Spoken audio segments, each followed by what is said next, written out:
હા લલિતભાઈ, સાહેબ જુનાગઢ રોડ નું લેવલ શું છે આજે? હું અત્યારે છે ને ડેમે પહોંચું છું, રસ્તામાં છું હજી. એમ નહીં, પણ તમે પાણી સાહેબ છોડતા જ નથી. 1.5 નું લેવલ હું અહીંયા ઊભો હોઉં જુનાગઢ રોડે કેનાલે, અને હું નીકળું સાહેબ, આ વ્યાજબી નથી થતું.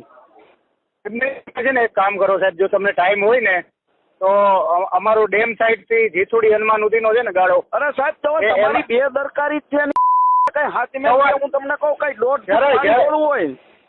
જરાય બેદરકારી નથી મારી. જે કઈ 423 ક્યુસેક છોડવાનું હોય ને, અહીંયા પાણી તો નથી, હાથમાં દી નીચે પાણી કેદી જાય, પણ હાલે એવું જ નથી. હવે એમાં વધી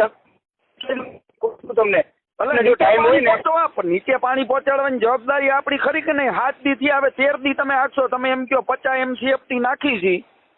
અમારાથી જેટલી થઈ શકે ને એટલી કોશિશ કરીએ છીએ. હું તમને ખાલી એટલું કહું છું કે તમે નજરે જોવો ને, જેતપુર થી ઉપરનો ભાગ છે ને, જેસુડી હનુમાન થી ત્યાં પણ એટલું, અને ફોર્મ નથી આવ્યા. પણ તમે, હું તમને કહું, તમે હિસાબ માંડો તો એટલા ફોર્મ તો ઉપર હોવા જોઈએ ને.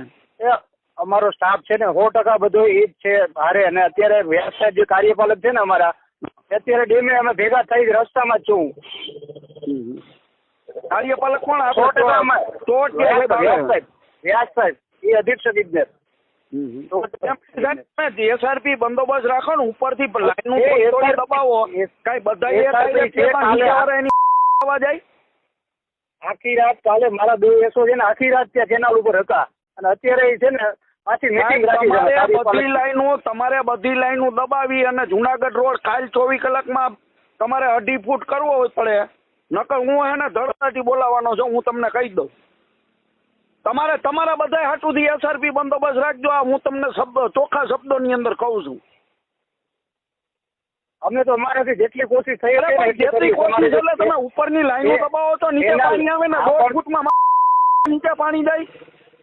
તમારે 24 કલાકની મુદત છે. મને જુનાગઢ રોડ તમે 2.5 ફૂટ કરી દો. એમાં જો